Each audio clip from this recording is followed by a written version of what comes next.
Chapter 19. Where there's a will. The hay made a quick hot fire, but it burned away more swiftly than kindling. Ma kept the stove's drafts closed, and all day long she was feeding the fire. All day long, except when he went through the storm to do the chores, Pa was twisting more sticks of hay in the lean-to. The storm grew fiercer and the cold more cruel. Often Pa came to the stove to warm his hands. "My fingers get so numb," he said. "I can't make a good twist." "Let me help you, Pa," Laura begged. He did not want to let her. "Your hands are too small for such work," he told her. Then he admitted, "But somebody's got to help. It is going to be more than one person can do to keep this stove going and haul hay for it." Finally he decided, "Come along, I'll show you how." Laura put on Pa's old coat and her hood and muffler and went into lean-to with Pa. The lean-to was not sealed inside. The wind was blowing snow through all the cracks of the board walls. Snow traveled in little drifts across the floor and sifted over the hay. Pa picked up a double handful of hay and shook the snow from it. "Shake off all the snow," he told Laura. "If you leave it on, it will melt when you take the sticks in and make them too wet to burn." Laura picked up all the hay her hands could hold and shook the snow from it. Then, watching Pa, she followed his motions in twisting the hay. First he twisted the long strands as far as his two hands could do it. Then he put the right hand end of it under his left elbow and held it bare, tight against his side so that it could not untwist. Then his right hand took the other end from his left hand. His left hand slid down as near as it could get to the end under his left elbow and took hold of it. Pa twisted the strand again. This time, he put his other end under his left elbow. He repeated these motions again and again and again, so the whole strand of hay was twisted tight and kinking in the middle. Each time he twisted and tucked the end under his left arm, the tight twist coiled around itself. When the whole length of the twist had wound itself tight, Pa bent the ends of hay together and tucked them into the last kink. He dropped the hard stick of hay on the floor and looked at Laura. She was trying to tuck in the ends as Pa had done. The hay was twisted so tightly that she couldn't push them in.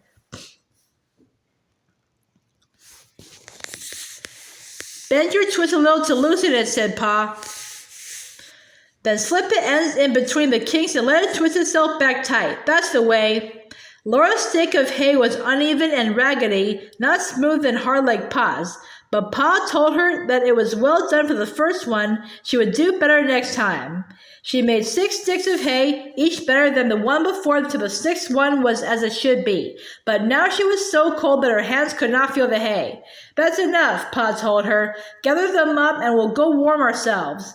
They carried the sticks of hay into the kitchen. Laura's feet were numb from cold. They felt like wooden feet. Her hands were red, and when she held them in the warm air above the stove, they tingled and stung and smarted when the sharp blades of the grass had cut them.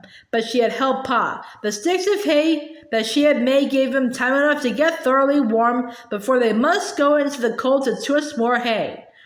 All that day and all the next day, Laura helped Pa twist hay while Ma kept the fire going and Carrie helped her take care of Grace and of the housework. For dinner, they had baked potatoes and mashed turnips with pepper and salt, and for supper, Ma chopped the potatoes and heated them in the oven because there was no fat to fry them in. But the food was hot and good, and there was plenty of tea and still some sugar. "This is the last loaf of bread," Ma said, the second night at supper. "We really must have some flour, Charles." "I'll buy some as soon as the storm lets up," Pa said, "no matter what it costs." "Use my college money, Pa," Mary said. $35.25 will buy all the flour we could want." "That's a good girl, Mary," said Ma, "but I hope we won't have to spend your college money. I suppose prices depend on when they can get the train through," she said to Pa. "Yes," Pa said, "that's what they depend on." Ma got up and put another stick of hay on the fire. When she lifted the stove lid, a reddish-yellow smoky light flared up and drove back the dark for a moment. Then the dark came back again. The wild screaming of the storm seemed louder and nearer in the dark. "If only I had some grease, I could fix some kind of a light," Ma considered. "We didn't lack for light when I was a girl, before this newfangled kerosene was ever heard of." "That's so," said Pa. "These times are too progressive. Everything has changed too fast. Railroads and telegraph and kerosene and coal stoves, they're good things to have, but the trouble is, folks get to depend on them. In the morning, the winds were still howling, and outside the thick frosted windows, the snow was still whirling. But by mid-morning, a straight, strong wind was blowing from the south, and the sun was shining. It was very cold, so cold that the snow squeaked under Laura's feet in the lean-to. Pa went across the street to get the flour. He was gone some time, and when he came back, he was carrying a grain sack on his shoulder. He let it slide to the floor with a thump. "Here's your flour, Caroline, or what will have to take the place of it," he said. "It is wheat, the last that's left of the Wilder boys' stock. There is no flour in the stores. Baker Ruth bought the last sack this morning. He paid $50 for it, $1 a pound." "My goodness, Charles," Ma gasped. "Yes, we couldn't buy much flour at that price, so I guess it's just as well Ruth got it. We may as well learn now how to cook wheat."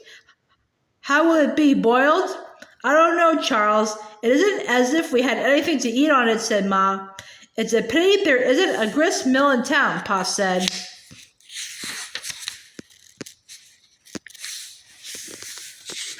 "We have a mill," Ma replied. She reached to the top of the cupboard and took down the coffee mill. "So we have," said Pa. "Let's see how it works." Ma set the little brown wooden box on the table. She turned the handle for a moment to loosen every last grain of coffee from the grinders. Then she pulled out the little drawer, emptied it, and wiped it carefully. Pa opened the sack of wheat. The black iron hopper in the top of the mill held half a cupful of the grain.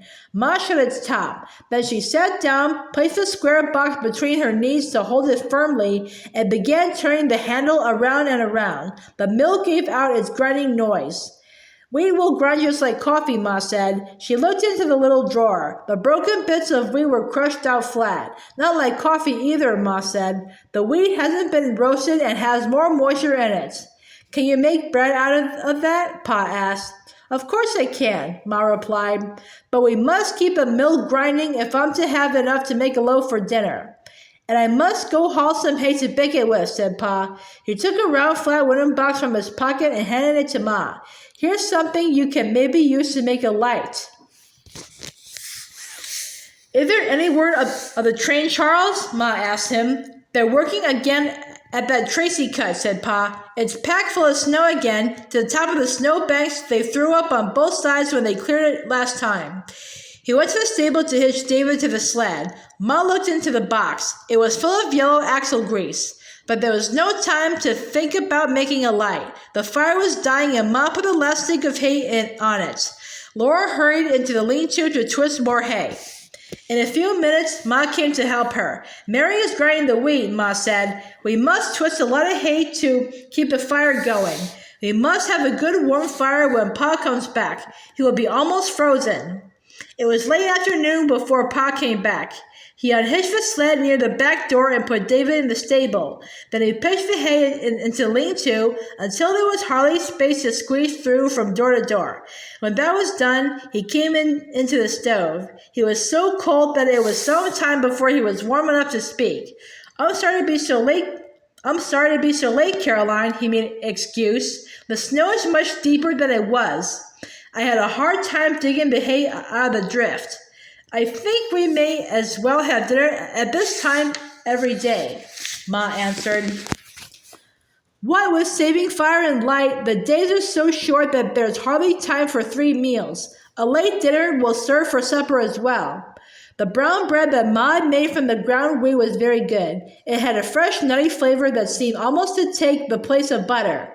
"I see you've got your sourdough working again," Pa remarked. "Yes," Ma answered. "We don't need yeast or milk to make good bread." "When there's a will, there's a way," said Pa. He helped himself to another potato and sprinkled it with salt. Potatoes and salt aren't to be sneezed at either. Salt brings out the full flavor of a potato. It's not all hidden with butter and gravy. "Don't put sugar in your tea, Pa, and you'll get the full flavor of the tea," Laura said naughtily. Pa's eyes twinkled at her. "A good hot cup of tea brings out the flavor of the sugar half-pint," he answered. Then he asked Ma, "How did you make out with the axle grease for a light?" I haven't had time yet, Ma told him, but as soon as we finish eating, I'm going to make a button lamp. What's a button lamp? Pa asked. Wait and see, said Ma. When he had gone to do the chores for the night,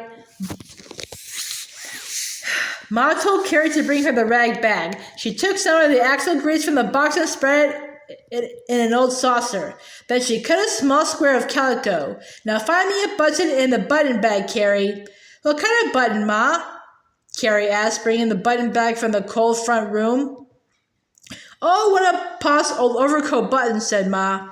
She put the button in the center of the square of calico. She drew the cloth together over the button and wound a thread tightly around it and twisted the corners of calico straight upward in a tapering bunch.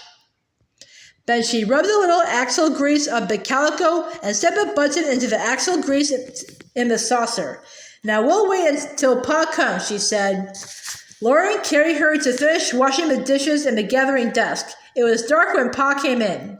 Give me a match, Charles, please, Ma said. She lighted the taper tip of the button lamp.